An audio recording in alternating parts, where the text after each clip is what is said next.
Di video ini kita akan membahas tentang kebiasaan yang hampir semua dari kita pernah mengalami atau bahkan sering mengalami, yaitu prokrastinasi.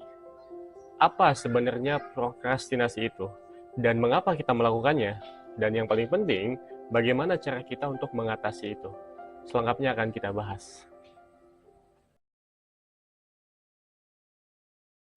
Prokrastinasi adalah perilaku menunda pekerjaan atau aktivitas yang penting. Meskipun kita tahu bahwa kebiasaan menunda lebih banyak mendatangkan dampak negatif dibandingkan dengan manfaatnya. Definisi ini disampaikan oleh Clensik pada tahun 2013.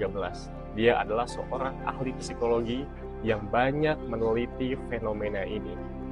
Namun, prokrastinasi tidak hanya sebatas kebiasaan menunda saja. Menurut Krauss dan Freund, pada tahun 2014, prokrastinasi juga melibatkan rasa tidak nyaman atau cemas yang muncul karena penundaan tersebut. Menurut Alexander Rosenthal, seorang peneliti dari Institut Karolinska, menyatakan ada 4 penyebab yang membuat kita kenapa suka menunda pekerjaan.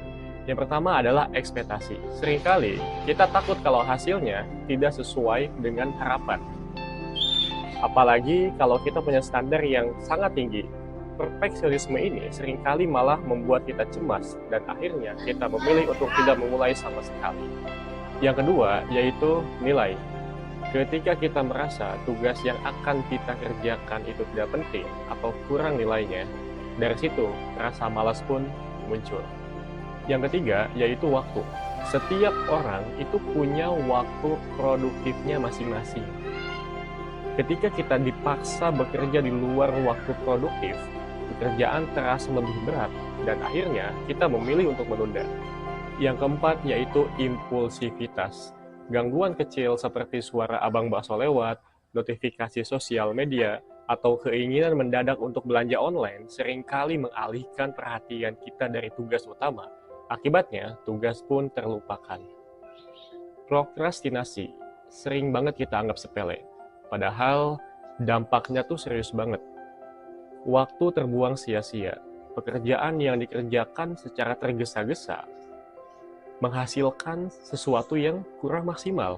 Bahkan, kebiasaan ini itu bisa menyebabkan stres, burnout, dan perasaan cemas karena tugas yang terus menumpuk.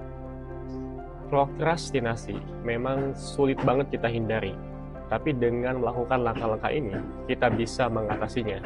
Langkah yang pertama yaitu bagi tugas yang besar menjadi langkah-langkah yang kecil. Pecah tugas yang terasa sulit, berat, menjadi langkah-langkah kecil supaya kita merasa ringan dalam mengerjakannya. Misalnya, jika harus menulis laporan, mulailah dengan riset, kemudian buat kerangka, lalu isi bagian per bagian, fokus pada satu langkah kecil setiap waktu. Yang kedua, ubah suasana kerja. Pastikan lingkungan kerja kita itu mendukung buat produktivitas. Jika suasana meja kerja membuat kita malas, coba pindah ke tempat yang lebih kondusif. Hindari gangguan seperti ponsel atau kebisingan yang mengalihkan fokus. Yang ketiga yaitu ingat tujuan akhir. Ketika kita tergoda untuk menunda, coba kita ingat-ingat apa tujuan besar yang akan kita capai.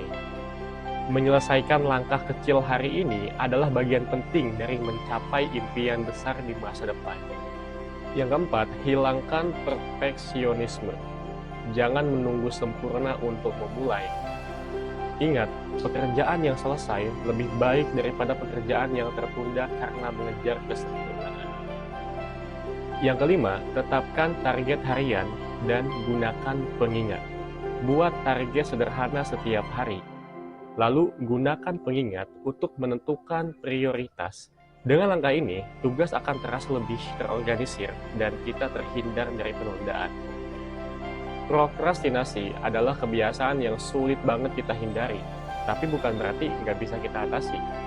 Dengan memahami penyebab dan menerapkan tips di atas, kita bisa menjadi lebih produktif dan mengelola waktu dengan lebih baik.